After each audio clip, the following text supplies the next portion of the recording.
Hello there guys, it's me Unstable Voltage and welcome to episode 20 of Europa Universalis IV. Playing as France still, and we're still trying to find a bit of land over here that we can colonise. I keep sending my my ships out. It's taking a fair bit of attrition. He is still on his way over there. My diplomats aren't really doing an awful lot at the moment. Right, you're out of range. We can't actually reach you, which is a little bit of a shame. But we will keep having a look around. We've got another advisor that's just died. It's our Diplo advisor this time. Now, look at that. We've actually got a colonial range Diplo advisor. If we go ahead and take him, he's only level 1. We should now be able to reach, yeah, because our colonial range is now 552. So we could reach either of these two provinces, and we can also reach the East Coast USA. But I think grabbing these first could be useful because it gives us a handy little port. So what we're going to do is, I guess we are actually at our force limit now. Yes, we are indeed. So, what I'd like to do is I'm going to split off a couple of infantry from that unit. I'm going to take you over to Co. Do I want to split off a couple of infantry? Yeah, you can group up together because you've had that new guy. Do I want to split off a couple from here as well? I'm going to be doing a fair bit of colonising, so it would be nice to have some more infantry over there. So let's go ahead and create a new unit. Split off a couple more over here, and you can go over to Co as well. I'm only going to be able to move them over sort of one unit at a time, though, because of the... there we go, another 5 army tradition. I'm only going to be able to move them over one unit at a time because currently I only have a single transport, but we can deal with that. See, here we go again. Look, protect against the Ottomans. Have an army equal to or larger than 66, and that will give me another 5 army tradition. It's a little bit gamey because if I didn't keep reducing my... force limit, then this the number of forces I have, then that mission wouldn't keep popping up, but I'm glad that it does because it's a good way to increase my army tradition. So 1, 2, 3, 4, 5, 6. Bear in mind, if the Ottomans also lose some forces along the way, then that helps as well. 10 unrest in Namur or lose 30 admin power. We'll lose the admin power because I really don't want to have to be fighting rebels at the moment, especially with the coalition hanging over my head.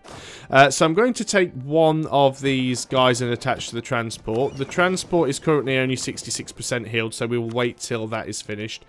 We can invest in a new idea, which is a military idea, but we are... behind the times slightly. Well, we're not behind the times, we're actually on time, but we're getting a neighbour bonus. At the moment, getting better infantry, getting better cavalry, better artillery, and improved flanking range is probably going to be more useful than an extra 33% fort defence. So we'll save up and go for the tech. Just waiting for that boat to be fully repaired. There we go, protect against the Ottomans, 5 army tradition, and we've got all these extra units which I'm going to go and disband because it'll save us a little bit of money. It is a bit of a waste of manpower, but we're quite close to our cap anyway. Luxembourgian nationalists actually here. It is possible that Luxembourg here might actually flip back to Luxembourg, and if that's the case, we might be able to either vassalize them or go to war with them without triggering the coalition. Portugal, yep, you can come through. Don't know why you want to, but I'm going to let you anyway. Can't even be bothered to check. 91%, 100%, there we go. So what we're going to do with this guy is we are going to tell him to drop off over here. So it will take him a little while to get there. Now, you can actually send a colonist. As you can see, if I click on any uncolonised land, providing that it's within my colonial range, and it has to be a province that I can click on. So, like this one I can click on because I've discovered it. There are some others that sometimes you can see, but it still says Terra Incognita. And if it's Terra Incognita, you can't really do anything about that. So it has to be within your colonial range. Now, when you click on them, it tells you a few things about them. It tells you the type of land that it is. And actually, these up here aren't going to be brilliant. Because they do... they are Arctic, so we get more attrition. Settler increase is reduced. Supply limit is drastically reduced. And you can also see a few things here, such as the sort of default religion for the area, because even though it's uncolonized, there are still natives. So there are still people living there. They're just not considered part of the civilized world. So you can see how long it would take our colonist to travel there. You can also see the base tax for the province. You can't actually see what the goods produced are. That actually takes some time. You can see what the settler chance is. Now that is basically per month. So in this case, every month the colonist has a 15.5% chance of increasing the settler population. So basically, you have to get 1,000 colonists for a colony to become an established province. And each month that number increases, but it's all dependent on how good your colonist is. The higher the percentage chance your colonist has of increasing the population, the more likely the population will go up each month. I can actually show you it in action when we get there. Now you also see things like the number of natives. So in this instance there are 500 natives. They may or may not tolerate your presence. Sometimes they attack you, sometimes they leave you alone. When the colony becomes a city, the remaining natives will increase its tax base by 0.1 and manpower by 1. So the more natives there are in a province, the more they add to your tax base and manpower when the colony becomes a city. Now natives also have aggressiveness and ferocity. The aggressiveness determines the likelihood that they will attack, and the ferocity is basically how strong they are. So they're fairly weak, but they're very aggressive and very, very likely to attack. Now if we actually look down here, we can see we've got some Native Americans. Now, up here, we've only got a 15.5% settler chance. We've also got these Arctic conditions. If we look over here, we actually have an 18% settler chance, and we've got no nasty conditions. Still only one tax base. These guys are totemists because they're Native American, and they're not nearly as aggressive, and they're definitely not nearly as ferocious. I'm actually going to send my colonist here, and we'll see if we can colonize this tile. So let's go ahead and select the ship, because we're going to have a little bit of a change of plans. We're going to go and land over here. Now it will take us a little bit of time to get there. It is within our colonial range, only because we actually have that advisor, but that's fine. I'm going to go ahead and send the colonist, because it's going to take him 170 something days to get there. The ship should arrive before. Now, if the colonist arrives and starts creating the colony before my troops arrive, it's wholly possible that the natives might actually raise up and destroy the colony. If I don't have any troops there, they will either kill some of the colonists, or if there aren't many colonists there to begin with, then they'll end up destroying the colony completely. And we don't want that to happen, but the ship should arrive there first. So we can either have minus 10% national trade for 5 years, or we can lose 50 Diplo power. Well, we don't want to lose the trade, we want the money. You should still be working your way in there, and indeed you are. Now what I want you to do is drop off your troops onto this land. Oh, it's not going to let me do it. Now that's my own failing here. And the reason for that is, even though this is not Terra Incognita, my troops... they kind of had to click. I was going to say, normally troops can only move into Terra Incognita if you actually have a conquistador with them. But it wasn't Terra Incognita, it's just that I couldn't dock there. So let's take the ship back to Co. We'll go and repair, and we can bring someone else over. Now, the good thing is once this... assuming this colony gets established, once it becomes a city, it will become a core. Now, once that's a core, and of course it's coastal, so it'll be a core city with a port, that will then mean our colonial range, which is currently 552, will be 552 from this province. So we should be able to colonize an awful lot of America. So I've just hit pause there. The province has just changed colour to my colour. So what you can now see is that we are growing a colony. We've obviously supplanted our religion there. We're Catholic, so it now has the Catholic religion. Doesn't have any base tax income at the moment. So as you can see, tells you what the culture is. Now, at the moment, the settlers, there are currently 10 settlers here. 1,000 is needed to create the city. And it tells you over here, you can actually see colonists and colonies. So the colonists is showing me that my colonist, and I remember I've got 2 colonists, so I could go and start another colony right next door to this one, which I could do. My colonist has a 25% chance per month of increasing the number of colonists that live here, or colonial settlers. And my colony currently has 10 people living there. And the growth rate is plus 20 per year. Now, it doesn't sound like an awful lot, but it does increase a lot as time goes on. So what I'm going to do, pick up another infantryman. I'll try and put 2 in each province. Just having a couple of regiments is normally enough to fight off any natives that pop up, because normally they're quite backwards in tech and they're usually pretty easy to beat. So you only need to have a couple of people around in a colony. Now, if you're at war with somebody and that person captures a colony is instantly captured. There's no messing around with having to core or waiting until the war's over. You can capture somebody else's colony during a war and it instantly becomes yours, even while the war's still going on. So you do have to be careful with that. You will need to make sure your colonies are protected during the war. One small point of note: if you create a colony that is on a continent that is not where your capital is, so obviously my capital is in Europe and this is a different continent, this will automatically become a core once it becomes a city. If you were to make a colony on the same continent where your capital is, which doesn't really apply to most of the European powers because there are no sort of uncolonized provinces in Europe. But I mean, say you were playing one of the sort of Asian islands or something like that, or even you were playing somewhere in Africa.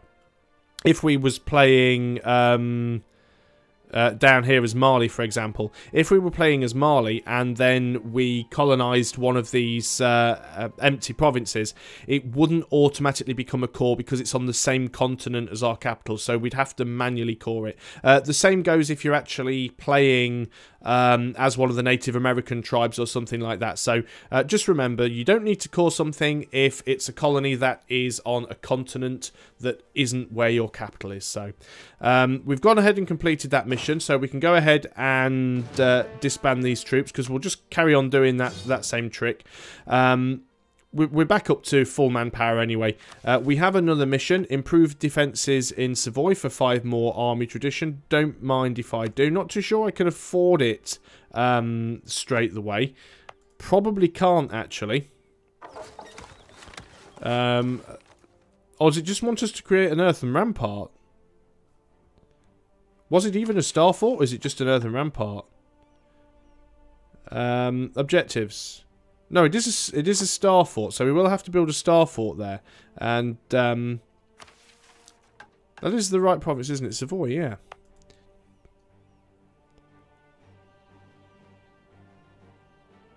Oh, already has the earthen rampart, but we don't have the money needed to build it. We need 76 ducats. That's fine, we can do that.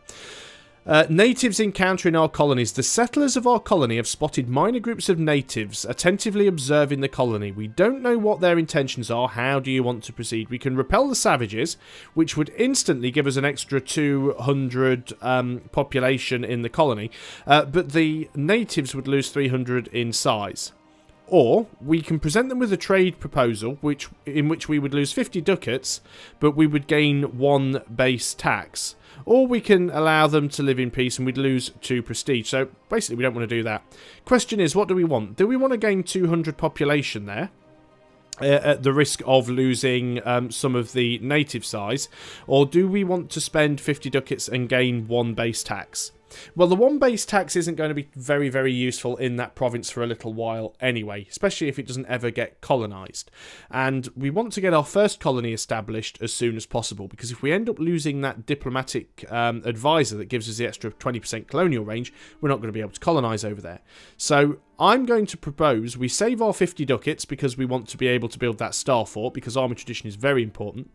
We're going to click on this button, which instantly puts us up to 210 colonists within the colony, and it will have, if we actually go over there, we can now see that it's reduced the natives down from 500 to 200. So that's going to mean that when this actually becomes a city, we won't get quite as much of a bonus to the tax and manpower. Wouldn't have been huge anyway. It is mild winter here, so we do get a little bit of extra attrition and less supply limit. But we are going to go and see if we can find an adjacent colony or an adjacent province that we can colonize.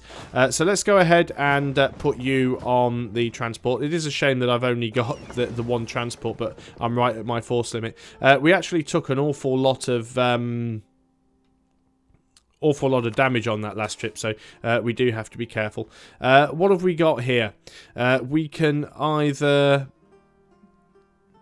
Right. After Emperor Charles V have rejected the Protestants' confessional positions at the Imperial Parliament of Augsburg, the North German Protestant Imperial Estates formed the League of Schmalkalden? Terrible at pronouncing German words. With a joint army and treasury and seeking ties abroad, the League employed early success in the years 1532 to 1540 as the Emperor was threatened by Turkish danger and forced to conclude religious peace settlements in Nuremberg and Kaidan. So basically we can either gain 50% opinion with a load of people, including Castile, but we would get minus 50% with Austria, or we could get minus 10 with a load of people and gain 10 legitimacy. My legitimacy is at 97, so gaining 10 legitimacy isn't all that great. My prestige is only at 60, so gaining some extra prestige would be nice. Now, obviously, I don't really want bad relations with Austria, but I already have bad relations with Austria. I'm already at minus 200, which is capped. So getting another minus 50 with Austria isn't really going to be a problem. So I'm going to give it my support, and what that should hopefully do is make Castile like me a little bit more. And they do. They still want my provinces, which is giving me a massive penalty with them. It's very unlikely that they would... they're not hostile towards me, actually. We could offer them an alliance, and they would very likely accept, and they have. That's fantastic, having an alliance with Castile. That's really good. What we also want to do is I want to pause, and we'll get a royal marriage on the 27th of May as soon as we can. So let's go ahead and do that. So at least now we have a bit of an ally, and it makes it less likely that the coalition will attack us, but not impossible. Provincial unrest. Aragon does have a little bit of provincial unrest. We'll go and sit some troops in there and try and deal with that. Not sure where that has come from. They've still got nationalism, non-accepted culture, and advancement of the True Religion Act. Could give them a little bit more autonomy. It's not a bad idea, actually, just until that goes away. Got the royal marriage with Castile. That's fantastic. What do we have here? Invested in new technology. That's our military tech. So we definitely want to go ahead and do that. So we will go ahead and we will upgrade our infantry. Not our infantry was already at the top. We will upgrade our cavalry because they're outdated, and we will now upgrade our artillery. So that will drop the morale slightly of our troops, because obviously they have to sort of replenish up, but that's not too much of a problem. We're only 7 ducats away from being able to build the star fort that we need in Savoy. Provincial unrest now in Valencia. Well, we can move these troops back there. We shouldn't have to worry about Aragon anymore, because we actually have the increased autonomy. We could go ahead and... well, we can't change the culture anyway, because it still has nationalism. Once the nationalism goes away, the culture won't really be an issue. How's that ship? Is it still repairing? It's at 99%. We might as well let it tick the 100. I'd be gutted if we lost it. So what we could actually do, and I might consider doing this now, I am going to send you over here. What we can do, of course, is we can actually dock, even though this isn't actually a city yet, it's still just a colony. We can dock there, which means it doesn't increase our colonial range yet, and it doesn't increase our trade range, but it does actually increase our supply range a little bit. So if we go and dock over here, of course, we can repair. So what we're going to do is we're going to use this as a base to explore the local area a little bit. Request for military access from Tuscany. That's absolutely fine. Don't have a problem with that at all. So what we could do is we could get rid of our explorer. And as we have some men over here, we could assign a conquistador, and the conquistador can actually move into Terra Incognita, the same way that a ship with an explorer can move into Terra Incognita in the water. A military unit with a conquistador can move into Terra Incognita on land, and that's probably going to be the best way for us to start uncovering some of these tiles. Of course, every time we move into one of these tiles, we will end up getting attacked by the natives, so we will need a few troops over here before we can do that. The only way I can get these troops here is either wait until this becomes an actual city and I can train troops here, or continue to use this ship. And if I'm going to continue to use this ship, then I need to make sure that I keep the explorer on it, because he basically works as an admiral and he makes it move faster. Native uprising, here we go, it's actually happened. The ungrateful natives of Beothuk have risen and attacked our peaceful settlement. Oh noes. We actually won. They lost 200 men. We didn't lose anybody. Like I said, one regiment is normally enough to deal with most natives. It's not too bad. I think I'll just keep the... Do I really want to put all the regiments over there? I don't think I need to. What I might do then is... I'll move these two regiments back down here, split them up and add them to these groups so they've got a little bit more power. It's only an extra 2 men, but who knows, if we do get attacked by the coalition, it may well save us. So we're going to go and add those guys to those stacks there, and then once we've got the ship over to the colony. He's actually already there, so we've got these guys. What we can then do... I'll save him for a little bit, because I don't have an awful lot of military power. We'll do a little bit of exploration. But what I think I'll do is I'll actually get rid of the Explorer and get the Conquistador, because the Conquistador is far more useful to me than an Explorer, particularly if the Alliance goes to war with me, if the Coalition goes to war, because then I can use my Conquistador as a general. And I can only support one leader upkeep free at the moment, and I'd sooner that leader be a general capable of leading my armies than an admiral for a non-existent fleet. So there's an event. Grain will now be produced in Beothuk. So if we go over here now, we can see that this middle icon is changed from a question mark to grain, and that gives us a little bit of extra money. And as far as trade nodes go, most of the trade from the East Coast USA, pretty much all funnels across the Atlantic, most of it going into the English Channel. There used to be a trade node over here, which has now been removed. It's been taken away. There used to be like an Atlantic sort of trade node, which is now gone. That everything either flows into the North Sea, or it flows into the English Channel, and some of it flows down into Bordeaux. So we will actually be if we actually have a look. Looks like this is in the Bordeaux, right, so the Gulf of St. Lawrence. Not too sure which of these lines it is. If it's this one, it's fantastic, because that's flowing straight into Bordeaux, which is good for me. If it's this top one, it's flowing down into the North Sea, which we could funnel down. But the problem is, anything from the North Sea is going to funnel down into the English Channel. So unless we control... I mean, we've got a little bit of land within that node, but not as much as we have down in Bordeaux. So hopefully it's that one. I'll be able to tell a little bit better once it's once we've uncovered a little bit more land over there. But that's the basics of colonization. So we've started our first colony, and hopefully soon we'll be able to expand and grab a lot of overseas holdings in the USA. And we may even be able to form some colonial nations. So certain areas of the map are split up into colonial regions. Can't really show you any at the moment because the map's not uncovered, but if you get five colonies, well, or five overseas provinces all in the same colonial region, they will form a colonial nation, which basically means they become a vassal, and they have their own colonial government, so they're not directly controlled by you, but they are basically your allies. And it's a little bit of extra management to do. It's a little bit of an extra mini game. I actually quite like it, but it's easier to show you that when we get to a point when we can actually do it. So thanks a lot for watching, guys. I hope you are still enjoying Europa Universalis IV, and I'll see you on the next video. Until then, goodbye for now.